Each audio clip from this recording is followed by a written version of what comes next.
Hi, today I'm going to talk primarily about Chapter 25 in Shillington, although I'm going to kind of go back a little bit and talk about some earlier things too. Now, Chapter 25 focuses on Africa during World War II. Now, World War II is the bloodiest conflict in world history. About 60 million people died. And it was a very long war, too. I mean, depending on the start date for World War II, it can be anywhere from 1935 to 1941. I mean, America got involved in World War II in 1941. For Africa, you can make the argument that America got involved in World War II in 1941. And you can make the argument that for Africa, World War II starts in 1935 when the Italians invade Ethiopia. As the book mentions, Ethiopia had a singular distinction during the period after the initial expansion of colonialism, in that it was the single truly indigenous black African government left. I mean, now Liberia was an independent country, but Liberia was in a slightly different category because at that time the government of Liberia was controlled by the descendants of African American immigrants to Liberia, people known as Americo-Liberians. Whereas Ethiopia was run at this time by a fellow by the name of Haile Selassie. And, just kind of as an aside, before he became Haile Selassie, his name that he took once he became the Negus, or emperor of Ethiopia, his name was Ras Tafari. Ras is a traditional title for nobility in Ethiopia, and Tafari was his family name. And so, if that sounds kind of familiar, that's really where the reggae term Rastafarian or Rastafari comes from, because in the Rastafarian religion, Haile Selassie was seen as God sent to earth, as a savior. And because Marcus Garvey, who I had mentioned in the previous lecture, had predicted that a prince was going to rise out of Africa. And so when Rastafari became king of Ethiopia, became Haile Selassie, people in Jamaica who followed the Rastafari movement saw him as a fulfillment of Marcus Garvey's prophecy. Well, that's kind of an aside, but I always like to tell that story. And especially when I was in the classroom. And so might as well give you all a little taste of that today in this lecture. But to get back to the main point, World War II was a major, major, major conflict. And it changed the world.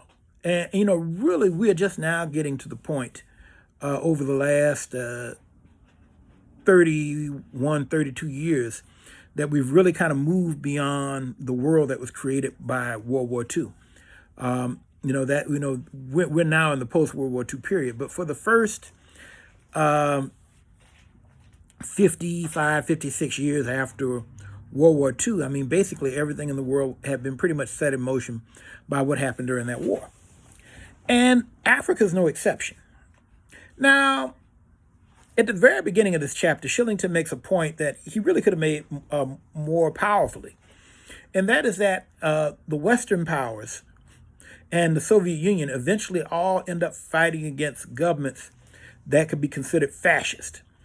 Fascist governments are nationalist governments that usually have a strong ethnic component. They tend to be illiberal. They don't really support democracy in the sense that we think of it in the Western sense of multi-party government where there are a lot of diverse opinions. I mean, fascist governments tend to really revolve around one major idea. And they also tend to revolve around a particular leader. I mean, if you think of most fascist movements in history, they had one charismatic leader who was really seen as the guy around which the movement developed. And so, therefore, if the classic fascist leaders, of course, the two most famous ones are Hitler in Germany and Mussolini in Italy. But you had similar movements that developed in Spain and Portugal, Romania. There were a number of other fascist movements, and you had people even in countries where fascism did not take over, You had people like in England and a number of other countries who liked the fascist ideology and pushed it. Now, one of the things that's really distinctive about fascism is that fascism really did make a big deal about racial supremacy, or, as Hitler talked about, a master race.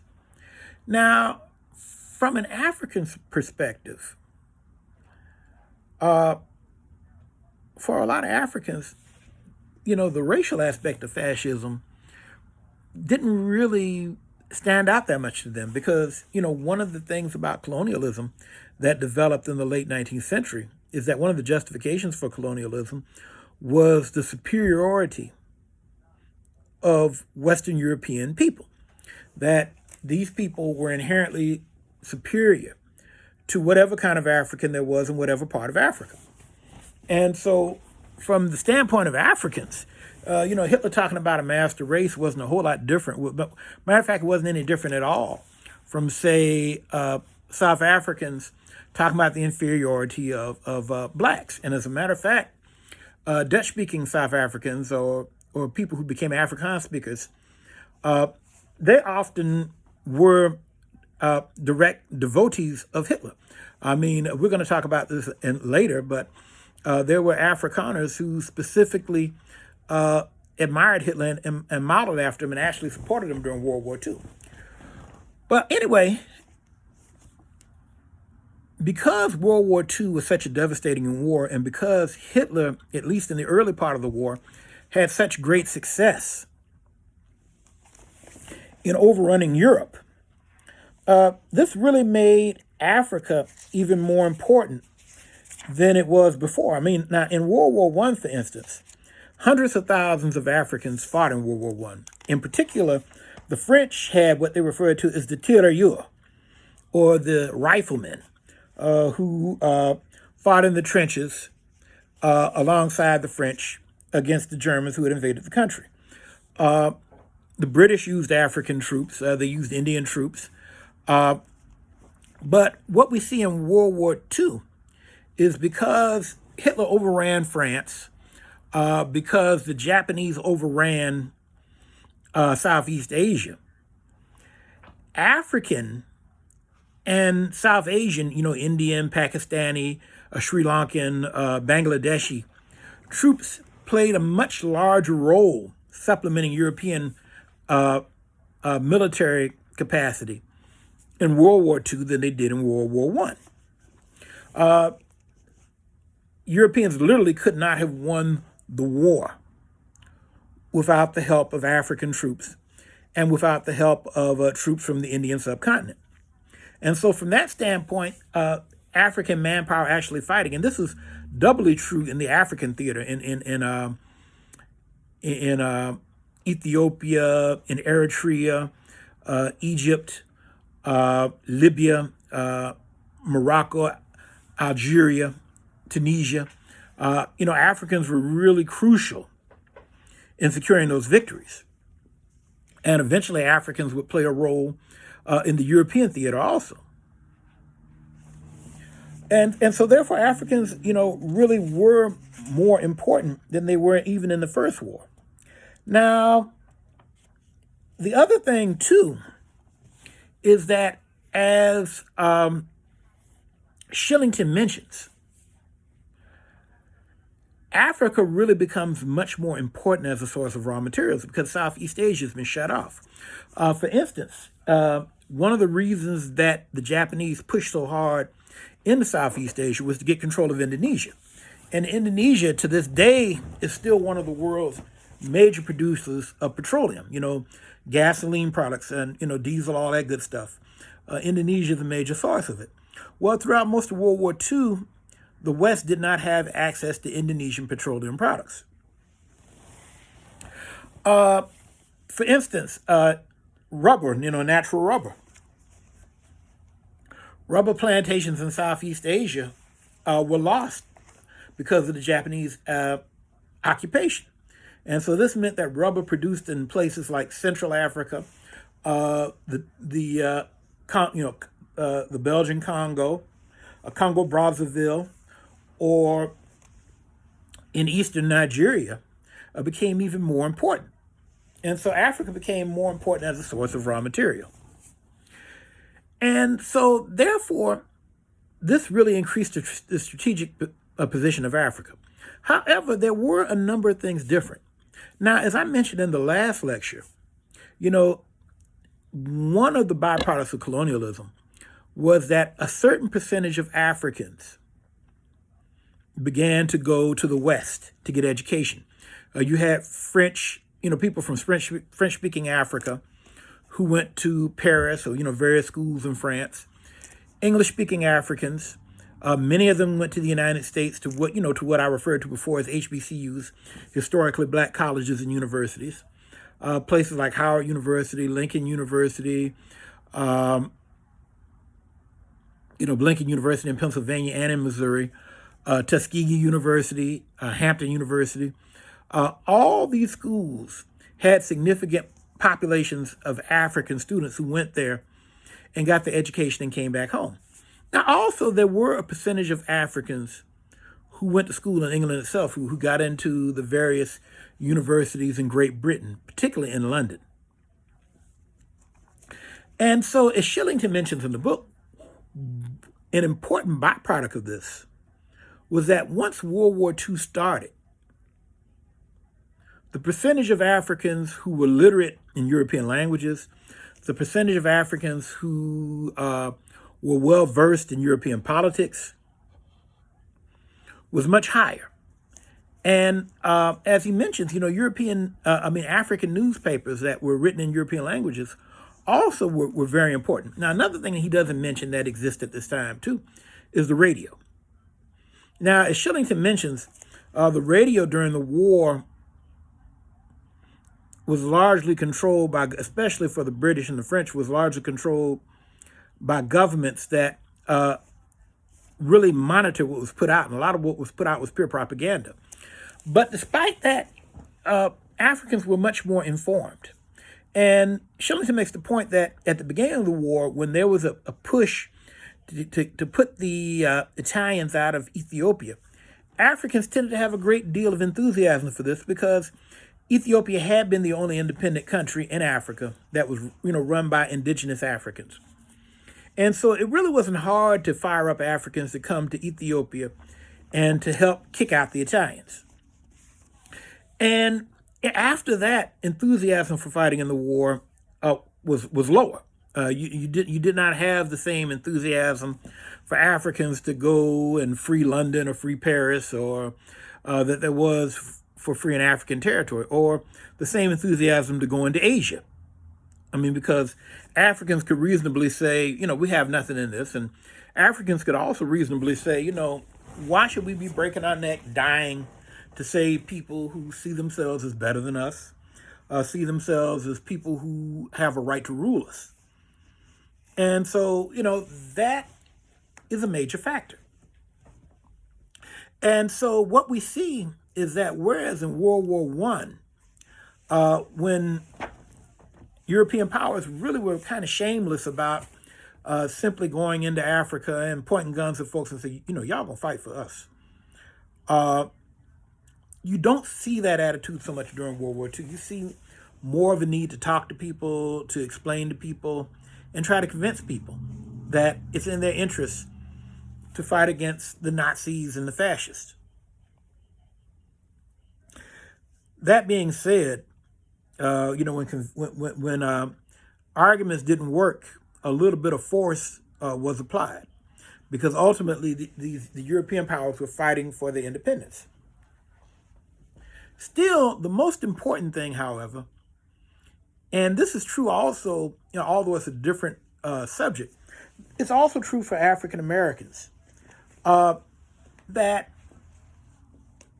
the criticisms of Hitler, his idea of the master race, his persecution of Jewish people, his practice of genocide, it wasn't lost on black people, whether they were from America or whether they were from the Caribbean or whether they were from the African continent itself. It wasn't lost on them that at a certain level, Hitler was doing to Europeans what Europeans have been doing to Africa for the past 50 or so years. And so one of the things to really understand about World War II is that, looking back at World War II, it's pretty obvious now that the European empires were not going to be able to go back to doing things the way they had done before. Africans were better educated. Africans had a better understanding of the world. Africans heard the rhetoric that Europeans used to justify their fight against the fascists. And so it was not going to be possible to go back into African countries and treat Africans the way they had been treated during the initial push for colonization, the period from about 1880 until about 1900. That simply could not be done again. And also, as Shillington mentions, in 1941, when President Roosevelt and Winston Churchill agreed to the Atlantic Charter, and they talk about the need for people to be able to choose their own governments, this has an impact that's very similar to what happened with Woodrow Wilson when he came up with the 14 points 20 some odd years earlier, during World War I, where people outside of Europe said, look, these are very nice principles. We want them to apply to us also. And so what we see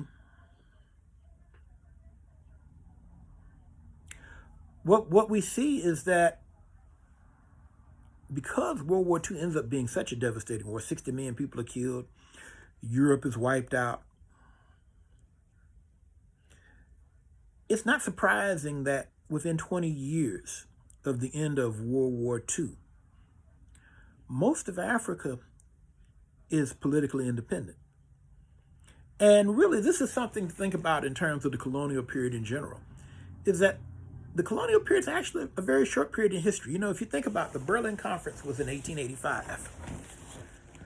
By 1966, almost all of Africa, except for Southern Africa, you look at Angola, Mozambique, South Africa, what was then Rhodesia, they're still colonized. Those were colonies where you had significant European populations, especially South Africa, that did not want to let the country go. Those were the last areas to get independence, but basically all the rest of Africa had gotten its independence by 1966. And so if you think about it, there were literally millions of Africans who were born before colonialism, who were, say, born 1884, who lived to see the end of it in 1966. And so in terms of historical movements, formal colonialism itself was actually a very short period in African history. Now, it was a very transformative period in African history because it really connects Africa much more thoroughly to the world economy, especially in terms of exports. And as Shillington mentions, even World War II itself is important because you have a lot of infrastructure development that goes on during the war in order to facilitate the movement of goods to the European theater of war. And so what comes after this chapter is the movement towards independence. And we're going to be talking about that in more detail later on this week. Take care.